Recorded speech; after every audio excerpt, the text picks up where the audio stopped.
The sun was setting over the hills, washing my 40-acre ranch in amber light when I first heard the chopper.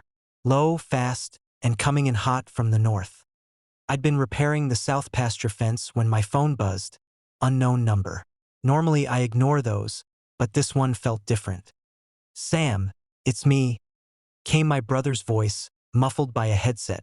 "Don't freak out, but I'm inbound with a SWAT bird. We've got a medevac emergency, and your backfield's the only safe landing zone for miles." He didn't need to explain more.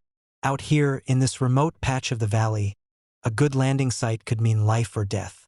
I dropped the fence tools and sprinted for the gate to open it up. But before the helicopter even broke the ridge line, 2 white SUVs rolled up the gravel drive, kicking dust. 4 men stepped out, wearing mismatched tactical gear and ball caps embroidered with the letters HOA Security, which made 0 sense. We didn't have an HOA.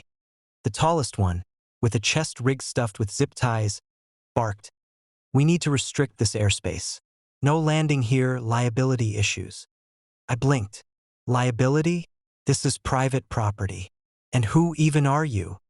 They flashed plastic-looking badges so fast I couldn't read them.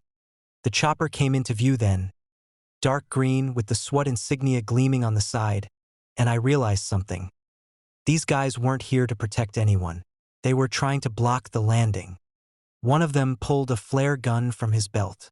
"If that pilot tries to land, I cut him off, stepping between him and the clearing.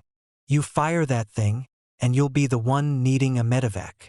My voice was steady, but my pulse was a hammer in my ears. Overhead, the helicopter hovered, kicking up dust and rattling the tin roof. I could see the pilot's helmet glinting, my brother. He'd clearly spotted the standoff because the side door slid open, revealing 2 heavily armed SWAT operators aiming down at the imposters. A loudspeaker crackled. "Step away from the property owner and drop your weapons. Now." The HOA wannabes froze.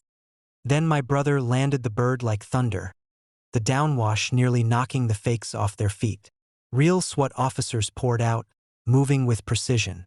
It took less than 30 seconds for the imposters to be disarmed, cuffed, and face down in the dirt.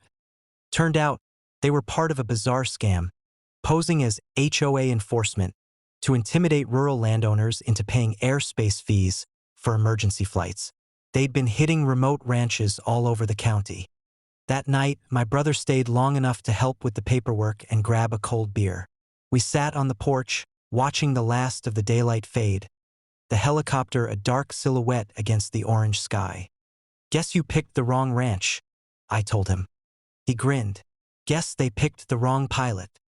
And in the stillness that followed, the only sound was the wind in the grass and the distant echo of rotor blades fading into the night.